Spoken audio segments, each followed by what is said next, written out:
Foco, força, foco e fé, né? Essa é uma frase que a gente ouve muito.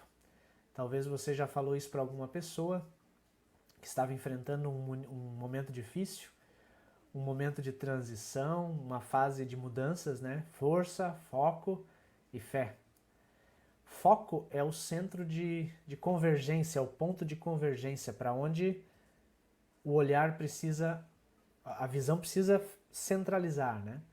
No meio de muitas coisas que consomem tempo, que nos dão preocupação, que consomem energia da gente, a gente precisa focar no que é prioridade. E sempre que mudanças acontecem, há algum tipo de uma desestabilização. No meio das coisas confusas, no meio das coisas desajustadas, nós precisamos focar no que é prioridade. Por exemplo, uma empresa que procura se ajustar numa crise econômica precisa de foco. Uma família que é assolada por uma doença num pai, numa mãe ou num filho precisa também de foco. Uma igreja que tem as suas rotinas alteradas por mudanças pela própria pandemia precisa de foco. A nossa série, ela começou com Abraão, quando Deus disse para ele: sai e vai. E Deus o acompanhou durante toda a sua jornada. Séculos mais tarde, Deus conversou com Moisés, descendente de Abraão. E de certa forma também disse a Moisés: eu quero que você saia e vá liderar o meu povo na saída do Egito. Sob a liderança de Moisés, o Senhor, né, nosso Deus, libertou Israel do Egito, guiou o povo de Deus pelo deserto por 40 anos, sustentou esse povo com maná, o pão do céu, com água, com uma coluna de fogo à noite, uma nuvem para proteger do sol durante o dia. Hoje, a história continua com outro personagem importante, que veio depois de Moisés. Nós vamos olhar para o primeiro capítulo de Josué, que nós lemos agora, porque ali de novo está acontecendo uma grande mudança. De novo. E a instabilidade de novo se instala. Mas Deus continua junto. E nas palavras que Deus disse a Josué, nós conseguimos perceber Deus nos orientando ainda hoje, mostrando no que é preciso focar. Eu quero colocar na tela para vocês, aqui. Qual é a primeira coisa na qual nós precisamos focar? Ter os olhos fixos na próxima geração. Ter os olhos na próxima geração. Na primeira linha, o texto fala da morte de Moisés, servo do Senhor. Na terceira linha, de novo, fala da morte de Moisés. Moisés está morto.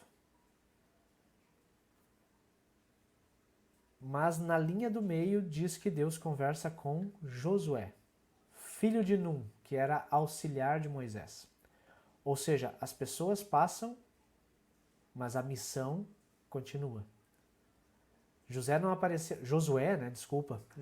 apareceu do nada.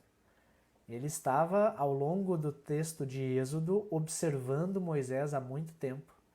Durante toda a caminhada pelo deserto, estava auxiliando Moisés, estava aprendendo com Moisés. Muitas vezes a gente vê a próxima geração como concorrência. Mas a próxima geração não é concorrência, ela é a continuidade da vocação que nós temos hoje. A próxima geração, geração dos nossos filhos, dos nossos netos, é a continuidade da vocação que nós temos hoje. E uma coisa fundamental para a gente nesse momento como igreja, que é um momento de mudanças, um momento de transformação, é ter os olhos fixos nas próximas gerações. É verdade que há uma tendência forte, eu percebo em mim, em muita gente, de nós sermos consumidores também na igreja. Nós queremos nos sentir bem, nós queremos cantar as músicas que nós gostamos, queremos que o culto tenha o formato com o qual nós estamos acostumados, que a estrutura da igreja seja de acordo com as nossas preferências. Nós queremos uma igreja à nossa imagem e à nossa semelhança. Quando, na verdade, nós deveríamos estar atentos e sendo constantemente desafiados a construir uma igreja que se comunica e se integra não apenas com a gente que já é igreja, não apenas com a nossa geração, mas também com as novas gerações, com os nossos filhos, com os nossos netos, também com aqueles que ainda não são igreja. Criar um departamento para os mais jovens e outro para os mais velhos não é solução. Pelo contrário, esse tipo de solução isola cada um na sua. Alguém já disse há algum tempo que a maneira mais fácil de multiplicar a nós mesmos e multiplicar o que nós fazemos é muito simples. Ou pelo menos começa de um jeito muito simples. É não fazer o que nós fazemos de maneira solitária. Conseguiu pegar essa frase? Alguém já disse há algum tempo que a maneira mais fácil de multiplicar a nós mesmos e o que nós fazemos é não fazer o que nós fazemos de maneira solitária. É preciso ter alguém junto com você quando você está fazendo algo. E eu tenho notado isso no meu trabalho. Muito. Tem pessoas aqui da congregação que aprenderam muito nos últimos tempos porque eu chamei para fazer comigo algumas tarefas. Eu passei a compartilhar o jeito como eu trabalho, o processo de como a vida da congregação acontece. E nesse compartilhar eu estou percebendo que algumas pessoas estão aprendendo. Todas as vezes que eu fui ajudar o seu Oswaldo, lá nos trabalhos de patrimônio na capela, nas capelas, né? Eu sempre aprendi com o Oswaldo, vendo ele trabalhar, ajudando ele a trabalhar. Quando você for servir na recepção do culto, convida alguém, de preferência até mais novo, para te acompanhar, para estar junto.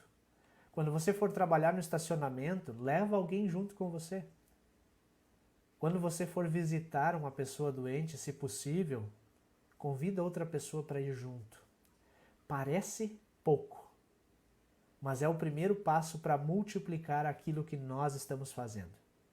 Fazer sozinho não vai ter continuidade. Fazer discípulos em qualquer área, seja profissional, seja familiar, né? Os filhos são discípulos dos pais, né? Até na igreja, fazer discípulos começa com informação. Mas a gente acha que é só informação e o processo não acaba na informação. Não é apenas informação. Nós, seres humanos, nós aprendemos quando observamos. Nós observamos as coisas acontecendo e estamos aprendendo. Nós aprendemos também quando nós podemos imitar. A gente vê muito com as crianças isso, né? Os filhos imitam os pais. E nós aprendemos ainda mais quando a gente ensina, quando nós ensinamos. Nós precisamos ter os nossos olhos fixos, bem focados, não só na nossa geração, mas precisamos ter também os nossos esforços focados na próxima geração. Qual é o segundo ponto? O segundo ponto desse texto de Josué: manter-se firme na palavra. Tempos de mudanças são tempos geralmente complexos. Muitas oportunidades surgem quando nós vivemos um tempo de transição e nem todas as oportunidades são boas, nem todas são corretas. Por isso, nunca é demais lembrar que o foco precisa estar na Bíblia, acima de tudo. Diz o texto aí, né? Tenha o cuidado de obedecer a toda a lei que o meu servo Moisés ordenou a você. Não se desvie dela, nem para a direita, nem para a esquerda, para que você seja bem-sucedido por onde quer que andar. Não deixe de falar as palavras deste livro da lei e de meditar nelas de dia e de noite, para que você cumpra fielmente tudo o que nele está escrito. Muitos caminhos se colocam diante da gente quando a gente precisa mudar. Muitos caminhos se colocarão diante de você. As preocupações, as demandas, a gestão de pessoas, a administração, a mediação de conflitos, Tudo isso vai fazer com que a sua visão das coisas, a sua visão da realidade fique confusa, fique poluída. Mas Deus quer te ajudar a focar no que é mais importante. Ficar, permanecer, manter-se firme na palavra, colocar em prática a palavra, obedecer a palavra. Não usar a palavra apenas como um amuleto, com um salmo aberto na sala ou no quarto, porque isso está mais para superstição do que para cristianismo. Deus está nos lembrando que é preciso meditar na palavra dia e noite, falar a palavra para nós mesmos e para outros, porque tudo muda, mas a palavra de Deus não muda. Terceiro ponto que nós queremos destacar hoje é ter coragem para tomar decisões. Se você vive um momento de mudanças, um tempo de transição, você terá que tomar decisões. Mudanças acontecem, nós já dissemos isso, o tempo todo mudanças acontecem. Na maioria das vezes você não tem controle sobre as mudanças. O que você tem sob a sua responsabilidade são as decisões, as escolhas que você vai fazer diante das mudanças. Deus diz para Josué, seja forte e corajoso. Força, foco, fé. Em muitas situações você até sabe o que precisa fazer, mas não faz. Não é assim? E sabe por quê? Muitas vezes é porque falta coragem para tomar a decisão e arcar com as consequências dessa decisão. Você sabe que o seu trabalho está indo mal, está te fazendo mal, mas você não consegue decidir agir para mudar essa situação. Você está vendo que o seu relacionamento está indo para o buraco, o seu casamento está terminando, mas você não decide tomar atitude para salvar esse casamento, para salvar esse relacionamento. Na Bíblia, tem muitas coisas que Deus nos diz claramente sobre como nós devemos proceder. Tem valores, tem princípios que não cabe a nós decidir. Deus já nos indicou o caminho. Por exemplo, apareceu uma ótima oportunidade de você ganhar dinheiro e mudar de vida. Só que essa oportunidade é ilegal. É contra a lei. Nem precisa colocar diante de Deus em oração pedindo que te ajude a decidir sobre o que fazer, né? Deus já deixou claro que honrar as autoridades é o melhor caminho a seguir. Mas eu sei que existem inúmeras situações da vida em que a vontade de Deus não está clara. Encruzilhadas na caminhada de vida que nos obrigam a avaliar a situação, ouvir bons conselhos de pessoas de confiança e ter a coragem para tomar decisões. Isso garante que você vai acertar sempre? Não. Muitas vezes você vai errar. Provavelmente você não vai acertar sempre. Mas aí é preciso também ter coragem para, de tempos em tempos, avaliar se a decisão tomada foi a mais correta. Se foi a decisão que proporcionou um bem maior. E se por acaso não foi, também é preciso ter coragem para assumir que cometeu um erro e ter coragem para corrigir esse erro. Ao longo dessa série, Deus nos mostrou como as mudanças elas não são novidade na vida do povo de Deus. Muitas mudanças foram provocadas pelo próprio Deus, com o propósito de abençoar muitas pessoas, gerações que ainda iriam nascer. Nós nos sentimos limitados. A instabilidade das mudanças, ela realmente nos causa medo, mas Deus vem reafirmando na Bíblia de que Ele nunca nos deixa sozinhos.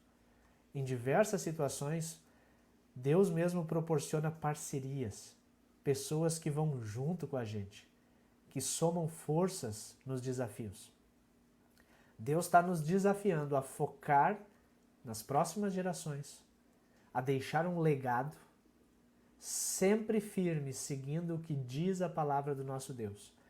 Palavra essa que se tornou gente, que veio ao mundo para fazer no nosso lugar aquilo que nós não conseguiríamos nunca fazer. Essa palavra, feito gente, reafirmou que estaria sempre conosco, nos dando coragem, nos dando força para tomar as decisões que nós precisamos tomar. Deus nos dá força. Deus nos ajusta o foco. Deus nos dá e nos mantém firmes na fé. Amém.